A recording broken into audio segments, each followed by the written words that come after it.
Hello student, welcome to my agriculture Gyan Ganga YouTube channel. ठीक है, तो आज हम लोग कॉटन क्रॉप के बारे में जानने वाले हैं, जो कि नीम राजपुंडा में जो कॉटन क्रॉप के बारे में दिया गया है वो बेसिकली हम लोग देखेंगे वो। ठीक है, तो सारे पॉइंट डिस्क्राइब हम लोग डिस्कस करेंगे जो नीम राजपुंडा में है। तो चलिए स्टार्ट करते हैं। ठीक है, तो कॉटन कॉटन का बेसिकली जो होता है बोटनिकल नेम होता है गॉसिपियम स्पेसिस होता है। क्या होता है? गॉसिपियम स्पेसिस होता है। ठीक है, कॉटन का बेसिकली क्या होता है? बोटनिकल नेम जो होता है गॉसिपियम स्पेसिस होता है। ठीक है, गॉसिपियम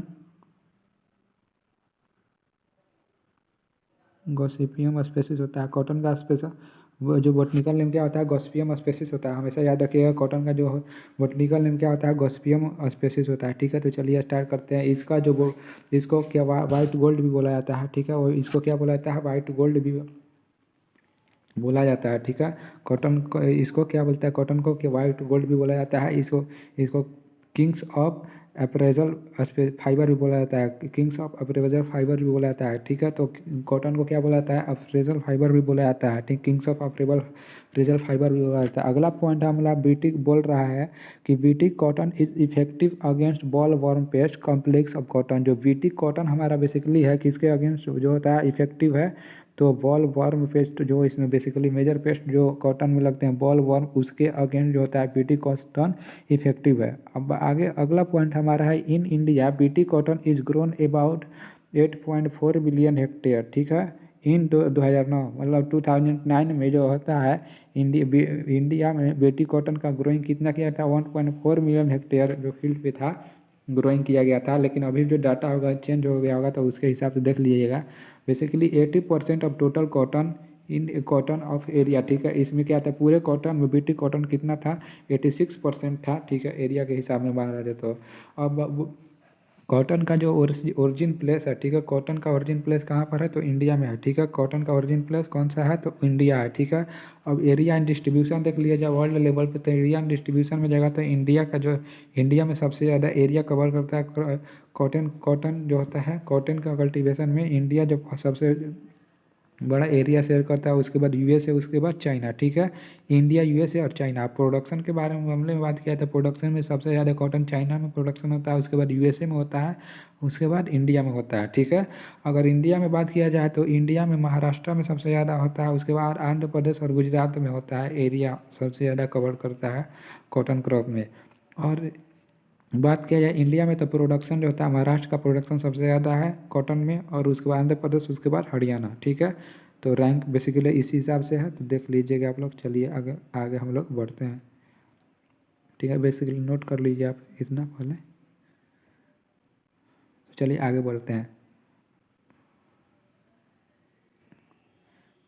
तो अगला है हमारा बोटनी के बारे में। ठीक है, तो बोटनी बोटनी के बारे में हम लोग जानते हैं। तो बोटनी से आने से पहले हम लोग देख लेते हैं। ठीक है, बोटनी के बारे में हम लोग बेसिकली देख लेते हैं। तो बोटनी में बोल रहा है फैमिली जो होता है मालवेसी फैमिली से बोल रहा है बिलोंग करता है। ठीक है, बोटनी में क्या बोल रहा है कि जो बोटनी में जो बोल रहा है फैमिली किससे बिलोंग करता है?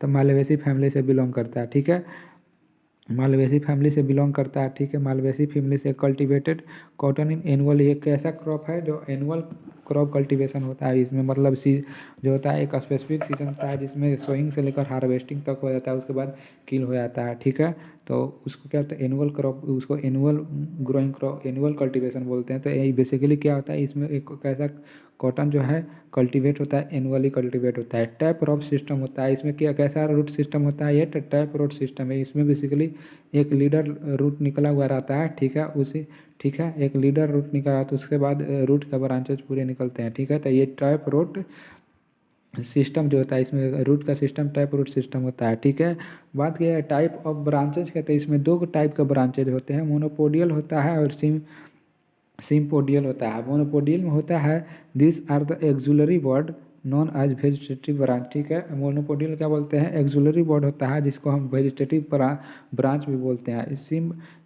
सिम्पोडियल ब्रांच जो होता है, सिम्पोडियल में क्या होता है? रिप्रोडक्टिव ब्रांच होता है। सिम्पोडियल जो बेसिकली ब्रांच होता है, यही ब्रांच जो होता है रिप्रोडक्टिव ब्रांच होता है। ठीक है, क्लासिफिकेशन का बात किया जाए तो out of 20 species of cotton only 4 are cultivated. ठीक है, 24 मतलब 20 पूरे वर्ल्ड में कॉटन के 20 स्पेसीज है, जिसमें से 4 स्पेसीज जो होते हैं केवल कल्टीवेट किए जाते हैं पूरे वर्ल्ड में। ठीक है, कितने कल्टीवेट किए जाते हैं, तो 4 कल्टीवेट किए जाते हैं, ठीक है। इसको इरेज कर लीजिए। हाँ, तो 4 जो होते हैं कल्टीवेटेड किए जाते हैं। आगे देखा जाए तो बोल रहा है, अगला पॉइंट बोल रहा है हमारा कि जो होता है 4 स्पीसीज में कौन कौन सा 4 स्पीसीज है, तो गॉसिपियम अर्बोरियम जो है, ठीक है, गॉसिपियम और अर्बोरियम है, ठीक है, गॉसिपियम अर्बोरियम है, ठीक है। पहला स्पीसीज है जो कैसा होता है, डिप्लॉयड नेचर का होता है, जिसका क्रोमोसोम नंबर कितना होता है, 26। तो पहला स्पीसीज कौन सा है, तो पहला स्पीसीज हम लोग का गॉसिपियम अर्बोरियम जो है, ठीक है, गॉसिपियम अर्बोरियम है जो डिप्लॉयड होता है, ठीक है, जिसका क्रोमोसोम नंबर 26 होता है, ठीक है।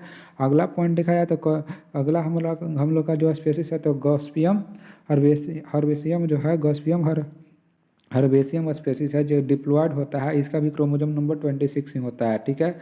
तो ये दोनों जो वैरायटी है गॉसिपियम एर्बोरियम और गॉसिपियम हर्बेसियम जो 2 वैरायटीज़ जो हैं इसको देसी कॉटन भी बोला जाता है, ठीक है, ओल्ड वर्ल्ड भी बोला जाता है, एसेटिक कॉटन भी बोला जाता है बेसिकली इन दोनों को, ठीक है। ये दोनों क्या है, कौन सा है, देसी कॉटन बोला जाता है दोनों को, ठीक है। और गॉसिपियम हर्स्टुटम जो होता है, गॉसिपियम हर्स्टुटम जो क्या होता है, टेट्राप्लॉयड नेचर का होता है, जिसमें क्रोमोसोम नंबर कितना 52 होता है, जिसमें क्रोमोसोम नंबर कितना होता है 52 होता है, ठीक है, जिसमें क्रोमोसोम नंबर 52 होता है, ठीक है। टेट्राप्लॉयड नंबर जिसका 52 क्रोमोसोम नंबर कितना होता है, तो 52 होता है, ठीक है। बेसिकली कैसा होता है, डिप्लॉयड नेचर का होता है, जिसमें क्रोमोसोम नंबर 52 होता है। आगे बात किया जाए तो गॉसिपियम बारबेडेंटिस के बारे में है। इसको अमेरिकन जो गॉसिपियम हिर्सुटम है उसको अमेरिकन कॉटन भी बोला जाता है। कौन सा कॉटन बोला जाता है, तो अमेरिकन कॉटन भी बोला जाता है, ठीक है, इसको अमेरिकन कॉटन भी बोला जाता है, हमेशा याद रखिएगा। उसके बाद गॉसिपियम बारबेडेंटिस है जिसका जी कहता है टेट्राप्लॉयड नेचर का होता है, इसका भी क्रोमोसोम नंबर 52 होता है, ठीक है। हाईएस्ट फाइबर लेंथ होता है इसका, कितना से कितना तक लेंथ, कहाँ से मतलब 3.6 से 5 सेंटीमीटर इसका लेंथ होता है, ठीक है। हाईएस्ट फाइबर लेंथ इसमें होता है गॉसिपियम बारबेडेंटिस में, जिसका क्रोमोसोम नंबर 52 होता है, टेट्राप्लॉयड नेचर का होता है, ठीक है। आगे देखा जाए तो इसके बारे में बोल रहा है, ठीक है, आगे बोला जा रहा है, 1 मिनट इसको ऊपर कर लीजिए। हाँ, आगे बोल रहा है कि these are the two species known as Egyptian, ठीक है। तो बेसिकली गॉसिपियम हिर्सुटम और गॉसिपियम बारबेडेंटिस को क्या बोलता है, इजिप्टियन बोला जाता है, इजिप्टियन बोला जाता है, या सी इजलैंड कॉटन या सी इजलैंड कॉटन भी बोला जाता है, ठीक है। दोनों को गॉसिपियम हिर्सुटम और गॉसिपियम बारबेडेंटिस तो याद रखिएगा, ठीक है। इंडिया में क्या होता है, ओनली वन, पूरे वर्ल्ड में इंडिया एक ऐसा वर्ल्ड ऐसा कंट्री है जिसमें चारों जो स्पेसीज हैं जो, ठीक है, ग्रोन किया जाते हैं कमर्शियल से, मतलब कमर्शियली खेती के लिए, ठीक है। जिसमें हाइब्रिड जो वैरायटी है कॉटन का वो 40% एरिया कवर करता है, ठीक है।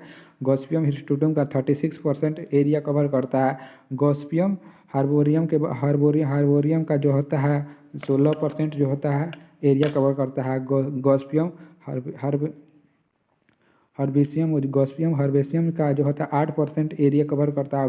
गॉसिपियम बारबेडेंटिस स्पीसीज होता है 0.2% एरिया जो होता है कवर करता है। तो ये बेसिकली इंडिया में ये चारों ऐसे मतलब स्पीसीज है जो बेसिकली इंडिया में कमर्शियली यूज किए जाते हैं, ग्रोन किए जाते हैं, ठीक है। आगे देखा जाए वैरायटी में देखा जाए तो वैरायटी में गॉसिपियम अर्बोरियम जो है था, गॉसिपियम अर्बोरियम के बारे में बात किया तो गॉसिपियम अर्बोरियम का 2 वैरायटी जो बेसिकली इंडिया में ग्रोन किया जाता है, लोहित और विरनर,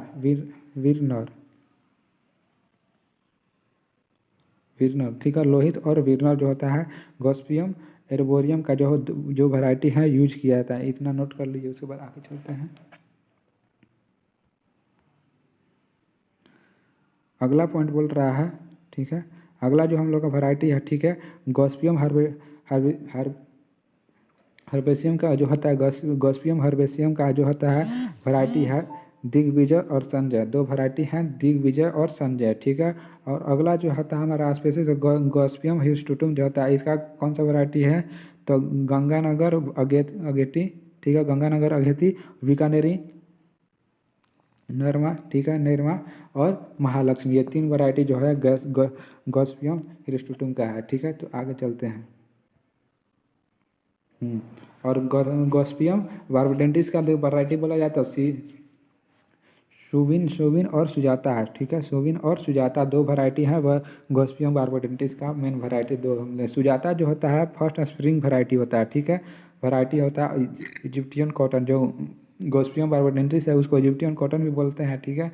तो ये जो फर्स्ट स्प्रिंग वैरायटी था इसका, ठीक है, सुजाता, ठीक है। कहाँ से रिलीज होता है, तो इंडिया में रिलीज हुआ था, ठीक है। अब अगला पॉइंट हम लोग का है MCU5 जो वैरायटी है, ठीक है, ये एक्स्ट्रा लॉन्ग स्टेबल वैरायटी है किसका, हिरिस्टुटुम कॉटन का, हिरिस्टुटुम कॉटन का, हमेशा याद रखिएगा, ठीक है। अब हाइब्रिड वैरायटी के बारे में बात किया है, ठीक है। अब हाइब्रिड वैरायटी के बारे में बात किया तो H4 जो होता है पहला कॉटन का हाइब्रिड वैरायटी है, ठीक है।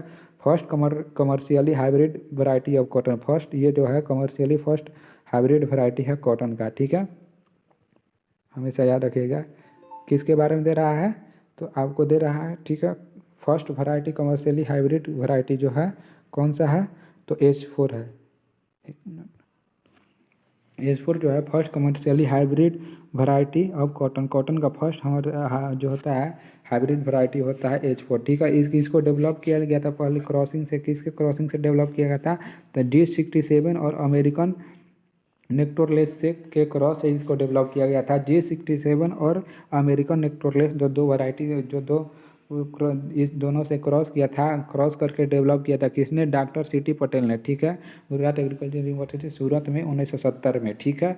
अब आगे बात किया जाए तो it is a cross of intra hirsutum, यह क्रॉस था इंट्रा हिरोस्टोटम का, इंट्रा क्रॉस था, ठीक है।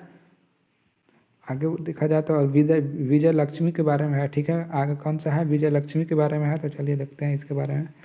तो विजय लक्ष्मी के बारे में बोल रहा है, तो विजय लक्ष्मी के बारे में बोल रहा है it is A first intra specific hybrid, ठीक है। यह फर्स्ट इंट्रा स्पेसिफिक हाइब्रिड था जो किसके बीच में क्रॉस हुआ था, तो इंट्रा स्पेसिफिक हाइब्रिड था जो किसके बीच में क्रॉस से डेवलप हुआ था, तो गॉसिपियम हिरिस्टुटुम और गॉसिपियम बारबडेंटिस के क्रॉस के रिलीज हुआ था। रिलीज किसने किया था, यूएसए से रिलीज हुआ था, ठीक है, जो कर्नाटका में, ठीक है, कर्नाटका वैसे धारवाड़ कर्नाटका में, ठीक है। तो आगे बात किया जाए तो मेरू विकास जो वैरायटी है, ठीक है, या इसको राज HH16 भी बोलते हैं। ये जो होता है फर्स्ट हाइब्रिड ऑफ हिरिस्टुटुम का फर्स्ट हाइब्रिड था जो कि राजस्थान में डेवलप किया गया था, ठीक है।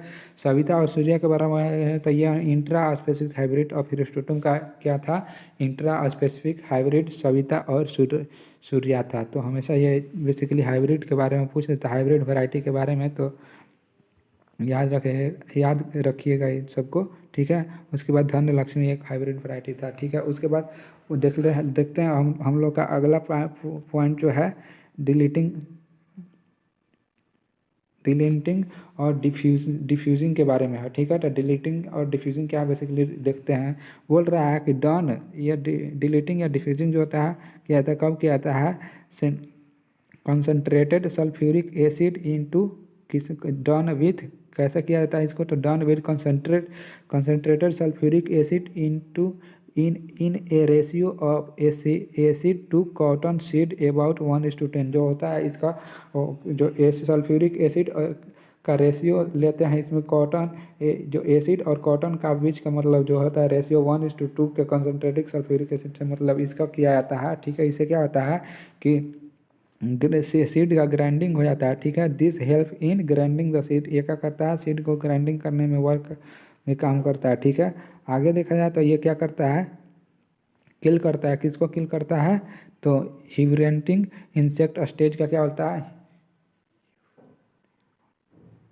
हिबरनेटिंग का इंसेक्ट के स्टेज को क्या करता है, किल करता है। उसके बाद डिस्ट्रॉय करता है डिजीज और पैथोजन को, ठीक है। डिजीज और पैथोजन को क्या प्रोसेस जो होता है डिस्ट्रॉय करता है। It make seed easy to sowing, ठीक है, या मतलब सीड को इजीली सोइंग करने के लिए बनाया जाता है। उसके बाद क्या होता है, जर्मिनेशन परसेंटेज या जर्मिनेशन भी बढ़ा देता है, ठीक है। आगे देखा जाए सीड रेट के बाद किया तो देसी कॉटन का जो सीड रेट है 10 to 80 kg होता है, 10 से 80 kg ले सकते हैं, ठीक है। सीड को देसी कॉटन के लिए 10 से 18 kg सीड रिक्वायरमेंट होती है। उसके बाद स्पेसिंग की बात किया जाता है 67.5 to 67.5 into 30 सेंटीमीटर स्पेसिंग चाहिए, ठीक है। बात किया जाए अमेरिकन कॉटन के बारे में तो अमेरिकन कॉटन जो होता है 15 से 25 kg रिक्वायर्ड होता है। उसके बाद स्पेसिंग की बात किया जाता है स्पेसिंग वहीं जो देसी कॉटन होता है 67.5 into 30 सेंटीमीटर स्पेसिंग चाहिए, ठीक है। आगे बात किया तो ऑप्टिमम पॉपुलेशन के बात किया, हाइब्रिड कॉटन के बारे में बात किया। तो हाइब्रिड कॉटन के लिए 2.3 kg जो होता है सीड रिक्वायरमेंट चाहिए, हमेशा याद रखिए 2 से 3 kg जो सीड 2 से 3 kg सीड क्या होता है रिक्वायर्ड चाहिए हाइब्रिड कॉटन के लिए, ठीक है। और स्पेसिंग कितना होता है 100 × 60 सेंटीमीटर स्पेसिंग चाहिए, 100 × 60 सेंटीमीटर स्पेसिंग चाहिए। ऑप्टिमम प्लांट पॉपुलेशन की बात किया था, ऑप्टिमम प्लांट पॉपुलेशन में जो ठीक है ऑप्टिमम प्लांट पॉपुलेशन की बात किया जाए तो ऑप्टिमम प्लांट पॉपुलेशन में 50,000 से 80,000 ठीक है प्लांट पॉपुलेशन चाहिए, लेकिन एवरेज माना जाए तो 66,000 प्लांट रिक्वायर्ड चाहिए, ठीक है। 66,000 जो होता है प्लांट पॉपुलेशन चाहिए, ठीक है। ब्यूटी कॉटन के बारे में बात किया था। ब्यूटी कॉटन के लिए सीड रेट जो चाहता है 1 से 1.5 kg पर हेक्टेयर, ठीक है, रिक्वायर्ड होता है, ठीक है। इसका प्लांट पॉपुलेशन की बात किया है तो इसमें प्लांट पॉपुलेशन 10,000 प्लांट पॉपुलेशन, ठीक है, 1 हेक्टेयर में रिक्वायर्ड होता है ब्यूटी कॉटन के लिए, ठीक है। सोइंग टाइम का बात किया जाए तो सोइंग टाइम का बात किया जाए तो सोइंग टाइम पे स्पेसिंग कितना चाहिए, सोइंग टाइम के लिए स्पेसिंग देखा जाए, एक मिनट, सोइंग टाइम का देखा जाए तो सोइंग टाइम में, ठीक है, सोइंग टाइम में देखा जाए तो नॉर्थ इंडिया में फर्स्ट फोर्टनाइट ऑफ मई मतलब पहला वीक में, पहला मई के पहला वीक में नॉर्थ इंडिया में तो ठीक है सोइंग कर दिया जाता है, ठीक है। सेंट्रल इंडिया की बात किया तो सेंट्रल इंडिया में last week of June to first week of July, last week of June to first week of July, मतलब लास्ट वीक जून के लास्ट वीक और फर्स्ट जुलाई के फर्स्ट वीक में, ठीक है, इसका सोइंग कर दिया जाता है। तमिलनाडु में बात किया तो सितंबर अक्टूबर में सोइंग किया जाता है कॉटन का। अल्ट्रा नैरो रोज के बारे में बात किया था। The concept of ultra narrow rows why develop in USA, जो ये कंसेप्ट था किसने कहाँ डेवलप हुआ था, यूएसए में डेवलप किया था। इन विच रो टू रो, ठीक है, इसमें बोल रहा था इन विच, ठीक है, row to row and plant to plant spacing कितना था 90 × 19 सेंटीमीटर स्क्वायर था, ठीक है। इसमें बेसिकली कह रहा था कि ये कंसेप्ट जो है, ठीक है, अल्ट्रा नैरो रो जो कंसेप्ट है ये बेसिकली यूएसए ने डेवलप किया था, यूएसए में डेवलप हुआ था। इसमें जो प्लांट स्पेसिंग था 19 × 19 सेंटीमीटर स्क्वायर था, ठीक है। अगला पॉइंट देखते हैं तो अगला पॉइंट, ठीक है ना, अल्ट्रा नैरो में देखा जा क्यों स्पेसिंग इसमें ठीक है स्पेसिंग घटा दिया गया इस मेथड में जो होता है स्पेसिंग घटा दिया गया है, जिससे क्या होता है हमारा प्लांट पॉपुलेशन जो होते हैं अधिक आ जाते हैं, तो प्लांट पॉपुलेशन अधिक आ जाते हैं। किसमें प्लांट पॉपुलेशन आ जाते हैं तो इसमें plant population 2,77,000 plant per hectare आ जाते हैं, ठीक है। 2,77,000 जो होता है प्लांट पर हेक्टेयर में आ जाते हैं, इस मेथड से सोइंग किया जाए। स्क्वायर इन कॉटन, ठीक है, स्क्वायर इन कॉटन क्या, the appearance of flower bud in cotton is known as square, ठीक है। जब अगर कॉटन में जो फ्लावर बड आ जाते हैं उसको क्या बोलते हैं स्क्वायर बोलते हैं। एंड फ्रूट इज बॉल, और फ्रूट जो होते हैं इसमें फ्रूट को क्या होता है बॉल बोला जाता है या कैप्सूल बोला जाता है, ठीक है। स्क्वायर इन कॉटन में बात किया है तो इसमें जो अपीयरेंस फ्लावर बड होते हैं कॉटन में इसको स्क्वायर बोला जाता है, ठीक है।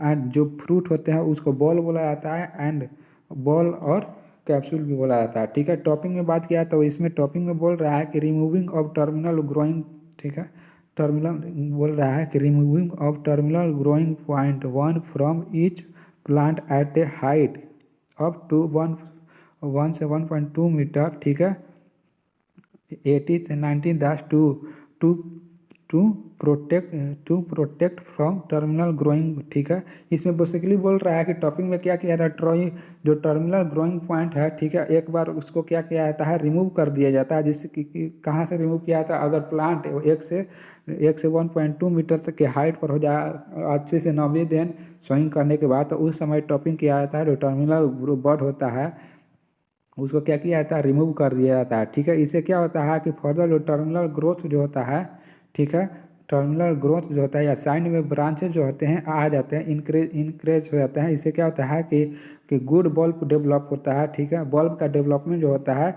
गुड होता है, ठीक है। और एनर्जी का फ्लो क्या होता है डाइवर्टिंग हो जाते हैं, मतलब उसमें जो होते हैं बहुत सारे ब्रांचेज निकलने लगते हैं, जिससे क्या होता है जो बल्ब जो होता है ज़्यादा आते हैं इसे टॉपिंग से, ठीक है। अब गेनिंग परसेंटेज की बात किया तो गेनिंग परसेंटेज में बेसिकली होता है गेनिंग परसेंटेज क्या होता है सेपरेशन ऑफ फाइबर, इसको क्या गेनिंग परसेंटेज में क्या किया separation of fibre from seed cotton is known as ginning, ठीक है। सीड कॉटन को, ठीक है, सीड कॉटन को फाइबर से सेपरेट करने के प्रोसेस को गेनिंग बोलते हैं, ठीक है। तो गेनिंग परसेंटेज जो होता है इसमें कितना होता है, तो 30 से 35% जो होता है जनरल जो होता है गेनिंग परसेंट होता है।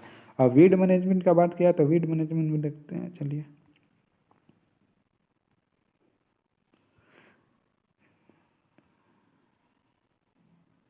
वीड मैनेजमेंट का, हाँ चलिए वीड मैनेजमेंट देख लेते हैं। वीड मैनेजमेंट क्या होता है, इंपॉर्टेंट वीड, इसमें जो इंपॉर्टेंट वीड होता है फ्लोरा होता है, इंपॉर्टेंट वीड फ्लोरा, ठीक है, जिसे क्या होता है टाइनेथियम, ठीक है, और एक मिनट का फोन आ रहा।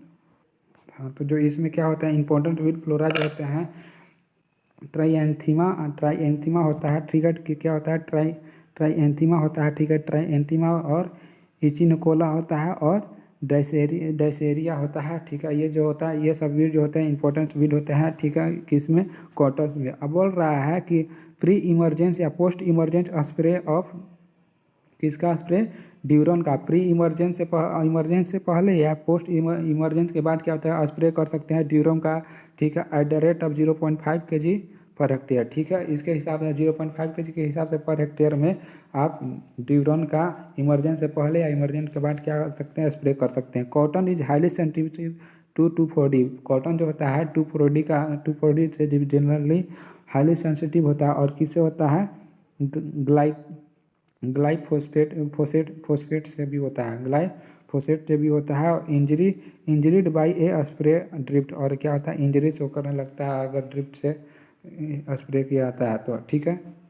2,4-D रेजिस्टेंस कॉटन, ठीक, जो 2,4-D होता है रेजिस्टेंस कॉटन जो होता है 2,4-D रेजिस्टेंस कॉटन जो होता है जिन TFD ए होता है, ठीक है। और फिजियोलॉजिकल डिसऑर्डर देख लिया जाके, मतलब फिजियोलॉजिकल डिसऑर्डर, ठीक है, क्या क्या होता है, ठीक है, कॉटन में। तो फिजियोलॉजिकल डिसऑर्डर की बात किया है तो चलिए चलते हैं फिजियोलॉजिकल डिसऑर्डर की बात किया है तो तिरका तिर तिरक तिरक या तिर तिरक या बॉल क्या होता है बेड बॉल जो होता है ओपनिंग, ठीक है, premature defective opening of boll due to the early sowing. Early sowing से मतलब क्या होता है कि इसमें जो होता है ईयरली सोइंग डिफेक्टिव बॉल जो होता है, बॉल जो होता है इसका ओपनिंग में डिफेक्टिव होता है या प्री मैच्योर जब होता है उसी समय जो होता है क्या होता है बॉल ओपनिंग हो जाता है। उसके बाद बर्ड जो होता है बर्ड बॉल बनते हैं अच्छी तरह से, बर्ड मतलब बॉल जो होते हैं कॉटन नहीं आ पाते हैं ईयरलिंग स्विंग से, ठीक है,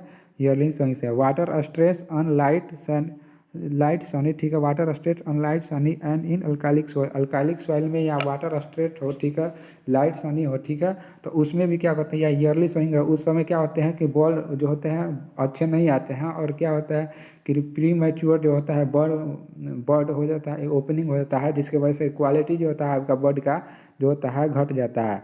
आगे अगला हम लोग का पॉइंट बोलता है कि रेड लीफ, ठीक है, रेड लीफ के बारे में बोल रहा है। अमेरिकन कॉटन आर मोस्ट सस्पिटेबल होता है, अमेरिकन कॉटन जो होता है मोस्ट सस्पिटेबल होता है, जो लिफ्ट होता है turn red and road downward. क्या होता है जो लिप होता है, ठीक है, इसमें क्या होता है रेड कलर में टर्न होता है और रोल होकर डाउनवार्ड झुक जाता है, ठीक है, नीचे की ओर झुक जाता है। It severely affected plant the whole lamina becomes red. जो इसका जो होता है इफेक्टिव प्लांट होता है होल लेमिना जो होता है रेड कलर का होता है लिविंग द वेन ग्रीन, और यह क्या होता है वेन जो इसका होता है ग्रीन होता है, ठीक है। अब आगे बोल रहा है कि लिटिल लीफ इन कॉटन, ठीक है, लिटिल लीफ इन कॉटन क्या किसके वजह से होता है, लिटिल लीफ इन कॉटन में लिटिल लीफ किसके वजह से होता है तो जिंक के डिफिशियंसी से होता है, हमेशा याद रखिएगा। क्रिंकल लीफ कॉटन में क्रिंकल लीफ जो होता है क्रिंकल किसके वजह से आता है तो मैग्नीज के डिफिशियंसी से, टॉक्सिसिटी एमएन के टॉक्सिसिटी से होता है, हमेशा याद रखिएगा। एमएन के टॉक्सिसिटी क्या होता है क्रिंकल लीफ जो होता है कॉटन में होता है, और लिटिल लीफ किसके वजह से होता है तो जेडन जिंक के डिफिशियंसी से होता है। इंपॉर्टेंट कुछ पॉइंट है पढ़ लिया है, इंपॉर्टेंट पॉइंट जो क्वेश्चन आ सकते हैं, इंपॉर्टेंट जो होता है पॉइंट अब तक में जो पढ़े हैं उसमें देख लिया जाता है। इंपॉर्टेंट पॉइंट में है जो बोल रहा है कि fibre length and fibre fitness को क्या बोलते हैं जेनेटिक ट्रेस होता है। Fibre length and fibre fitness जो होता है क्या होता है जेनेटिक ट्रेस होता है, ठीक है, जो क्या होता है जेनेटिक ट्रेट्स होता है। आगे देखा जाए तो अगला पॉइंट हम लोग का बोल रहा है कि ओरिजिन जो होता है कॉटन का इंडिया में देखे थे, ठीक है, लिंट परसेंट कॉटन में कितना होता है, लिंट परसेंट तो 33%। याद रखिएगा कि लिंट का कितना परसेंट होता है कॉटन में, तो 33% होता है। फाइबर मैच्योरिटी किससे मापा जाता है, तो एरिलोमीटर से मापा जाता है। एरिलोमीटर हमेशा याद रखिएगा कि फाइबर मैच्योरिटी कॉटन में किससे मापा जाता है, तो एरिलोमीटर से मापा जाता है। एरिलोमीटर से मापा जाता है। फाइबर का थिकनेस, ठीक है, थिकनेस, फाइबर थिकनेस बाय नेप्सिन, ठीक है, नेप्सिन की वजह से होता है क्या, फाइबर थिकनेस होता है। फाइबर का थिकनेस किसके वजह से, नेपिनिस के बाद नेपिनिस के होता है, नेपिनिस के द्वारा, ठीक है। फाइबर का थिकनेस किसके द्वारा होता है, नेपिनिस के द्वारा होता है। और स्पिनिंग परफॉर्मेंस में, ठीक है, मेजर्ड बाय स्पिनिंग परफॉर्मेंस किससे मेजर होता है, तो नंबर ऑफ कॉटन से मेजर होता है, ठीक है। किससे मेजर किया जाता है, किसके द्वारा मेजर किया जाता है, तो spinning performance number of cotton, कितना एक प्लांट में कितना कॉटन आ रहा है, ठीक है। वन कॉटन कितने का, वन जो बॉल होता है कॉटन का, ठीक है, वन जो बॉल होता है कॉटन का 170 kg का होता है, ठीक है, 170 kg का। वन बॉल ऑफ कॉटन कितना, 170 kg का होता है। Oil content in cotton seed very from, oil content जो होता है कॉटन में कितना होता है, 14.5 to 25.6% जो होता है कॉटन सीड में ऑयल कंटेंट वेरी करता है। 14.5 to 25.6% जो होता है ऑयल कंटेंट वेरी करता है। टॉक्सिक पिगमेंट के बाद क्या है, phenol compound present in cotton seed is, जो टॉक्सिक पिगमेंट या फेनॉल कंपाउंड जो होता है प्रेजेंट होता है कॉटन सीड में, कौन सा होता है, गोसीपॉल। इसीलिए अभी इसको क्या है, इसका जो नाम भी है बॉटनिकल नेम, क्या नाम है इसका बॉटनिकल नेम, इसी पिगमेंट की वजह से जो टॉक्सिक पिगमेंट होता है प्रेजेंट रहता है, जो मतलब सीड में, कॉटन के सीड में, गोसिपॉल, इसीलिए इसका नाम है गोसिपियम स्पेसीज जो होता है इसका बॉटनिकल नाम है, ठीक है। तो चलिए आज के लिए इतना ही। आई होप आप लोगों को वीडियो जरूर पसंद आएगी, ठीक है। कॉटन ये जो है इंपॉर्टेंट चैप्टर था, बेसिकली इससे क्वेश्चन पूछ ही लेता है, हर एक कोई कॉम्पिटेटिव एग्जाम में क्वेश्चन इससे आते ही रहते हैं, तो ठीक है, ये पूरे इंपॉर्टेंट पॉइंट है, आप इसका ध्यान रखिएगा, ठीक है। अगर आपको वीडियो अच्छा लगा तो वीडियो को लाइक और चैनल को सब्सक्राइब जरूर कर लीजिएगा। धन्यवाद।